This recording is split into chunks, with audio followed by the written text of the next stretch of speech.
This is Chad. Chad's a mechanic.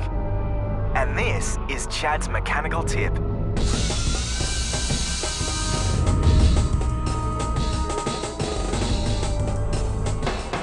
Setting the correct ride height is a critical part of ensuring your suspension is working correctly.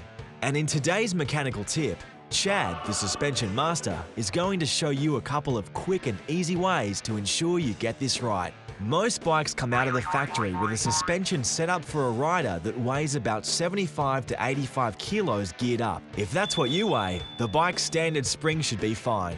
But if not, this is something you'll have to reset. And today, we'll show you how to both measure what your bike's current ride height is and correctly change it to suit your weight. There's actually two main measurements you have to look at. First and most importantly, static sag. Static sag is the amount of sag the bike's suspension has when it settles under its own weight, and is important as it ensures you get optimum contact with the ground, particularly under braking in rough ground. The second measurement is the ride height, which quite simply is the amount of sag the suspension has when the rider sits on the bike. You need to get this right, as both these measurements have a critical impact on how the bike performs, both in terms of stability and turning. It doesn't matter which measurement you take first, but it's easier to do the static sag first. To do that, put the bike on a bike stand, as the back wheel needs to have no weight on it.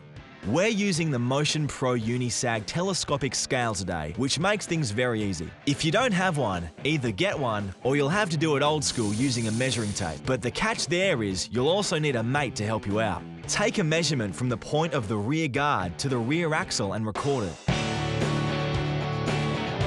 Take another measurement from the point of the rear guard to the rear axle as you did before, but this time with the wheel on the ground. Record that measurement if doing it with a measuring tape. Calculate the difference between the two readings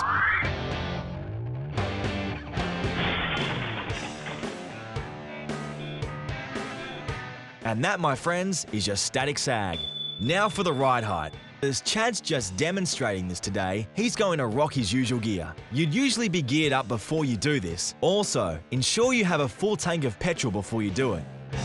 After the measuring tool is attached, sit on the bike in a central position. Don't bounce. Check the measurement and note it down. If you're doing it old school, calculate the difference between this reading and the reading you took first when the bike was on the stand. That's the ride height. The Motion Pro Unisag telescopic scale is such a flash little tool that it'll calculate both the static sag and the ride height for you automatically. Now, correct ride heights vary as much as types of riding and riders, but basically, for a run-of-the-mill everyday rider, the static sag should be 30 mil and the ride height around 100 mil. If those two readings are correct, you're good to go. But if not, you'll need to set them. To do that, you need to adjust the preload collars on the shock. They're a bit hard to see, but tightening the collars will raise the ride height and loosening will drop it. Just tweak and remeasure until you get them both correct. That's about it. But over time, your springs will slacken, so it's a good idea to do this every 6 months or so to keep your bike in tip-top condition. And that's just the way we like it. Great work, Chad.